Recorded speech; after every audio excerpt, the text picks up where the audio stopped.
There is growing outrage today over the death of a nearly blind father who was dropped off by Border Patrol agents miles away from home and in the cold. Nurul Amin Shah Alam was a Burmese refugee. His attorney says he was not only nearly blind, but spoke virtually no English.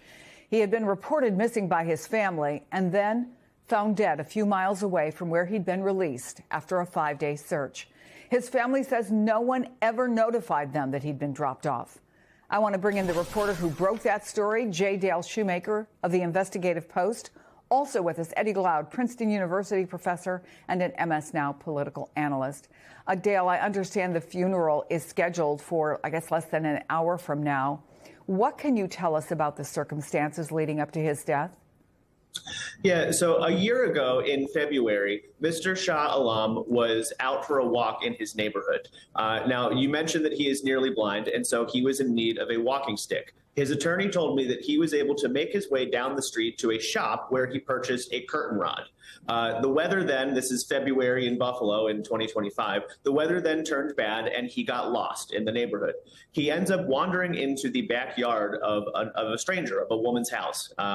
Her dog is let loose. He's found in the backyard. I actually, just before I got on this program here, I was watching the police body camera footage from that incident. That shows the officers arriving to the scene, having a confrontation with him, tasering him, beating him, and eventually arresting him. Now, he is taken to the Erie County Holding Center, our local jail, and he is then held there for a year. His attorney told me that he advised the family that bailing him out immediately was not necessarily advisable because ICE had lodged an immigration detainer against him. Had they bailed him out last year, ICE might have taken custody of him on the assault charges that were filed. He got into a struggle with the officers who suffered minor injuries. That could have resulted in him being detained out of state or possibly even deported. So they left him in the holding center where his family could visit him at least. And eventually, earlier this year, the district attorney agreed to plea down the charges. Mr. Shah Alam eventually pled guilty to 1 count of trespassing and 1 count of misdemeanor possession of his curtain rod that he had in his hand. At that point, the sheriff's office calls Border Patrol agents. This is the part that is confusing. People aren't sure why they called Border Patrol, if it was that agency that had the detainer or if it was ICE. Our information leads us to believe that it was ICE who had the detainer, but in any event, the sheriff's office called Border Patrol. Border Patrol picks him up, realizes that ICE is not going to take custody of him, and in a statement, they said that they decided to give him a quote-unquote courtesy ride. That courtesy ride ended at a Tim Hortons in the Riverside Black Rock neighborhood of Buffalo. He was dropped off there shortly after 8 p.m. Last Thursday, and he was left to wander. The attorneys who I've spoken to who represented the man, they say that they were not notified, and then neither was the family. He then wandered the city for several days, and he was found dead downtown near the Buffalo Sabres hockey arena Wednesday evening. Eddie, I want to start with what we know of the facts. And as a matter of common sense, is it fair to wonder how a man who speaks almost no English and could, in Border Patrol's words, show no signs of disabilities requiring special assistance, how does he accept a ride to a coffee shop? Well, it strains believability, right, Chris? This entire scenario kind of reveals what happens when you dehumanize people. It's a combination of cruelty and, to my mind, evil. So you have the initial kind of account of the police, the way in which he was treated and then indicted and jailed. And now you have the Border Patrol. And so you have 2 instances of a human being being treated as less than human. And so I think it's important for us to dive even deeper into the details because we get a sense of what happens or what follows from the dehumanization of those that we take to be undocumented and the like, Chris. The Buffalo Police Department had stopped looking, as we just heard from Dale, for Shah Amin because they believed he was in ICE custody. But instead, Eddie, his is one of countless stories, frankly. We have heard from people directly, from their lawyers, from their families, of folks taken into custody and then released, and in some cases abandoned far from home without notification to anybody else in their family, anyone close to them. How does this keep happening in an administration that touts Christian values and after the president himself promised a softer touch?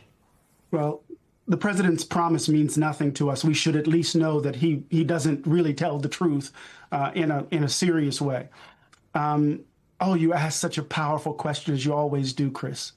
What does it mean to hold certain Christian values, to proclaim a certain set of religious commitments, and to be okay or silent in the face of this sort of behavior, these sorts of actions done in your name? It seems to me more than anything, it reveals the hypocrisy, the emptiness of one's commitments.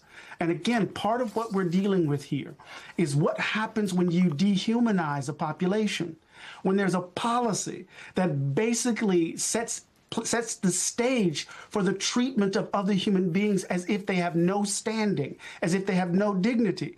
And again, I want us to kind of understand the through line. Think about, he was arrested with a weapon, which was a curtain rod, so that he could actually move about.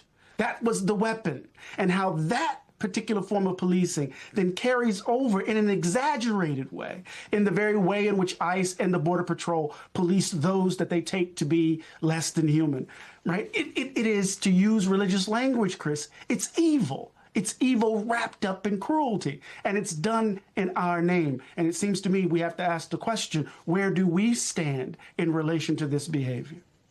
I want to go back, Dale, to the statement that we did get from Border Patrol, who says agents offered him a courtesy ride, which he chose to accept, to a coffee shop, determined to be a warm, safe location near his last known address. Rather than be released directly from the Border Patrol station, he showed no signs of distress, mobility issues, or disabilities requiring special assistance. But as I understand it, there is now a police investigation. What can you tell us about that and the reaction in the community? Yeah, Buffalo Mayor Sean Ryan this morning said that he is ordering the Buffalo Police Department, at least under his purview, to put together a timeline of the Buffalo Police's interactions with this man from the arrest last year to finding his body this week. And he said that we will be transparent. We will release all those reports. At the federal level, you've got members of Congress today and last night calling for investigations into this. Senator Chuck Schumer, Representative Tim Kennedy of Buffalo, Representative Grace Meng of Queens, and other leaders are all calling for federal investigations. And Mayor Sean Ryan said that he, too, is going to write to the U.S. Attorney General and to the FBI and ask them to investigate this issue as well. There are lots of great details in your reporting, Dale Shoemaker. Thank you so much for sharing them with us. And always, Eddie Glaude, thank you for being with us as well.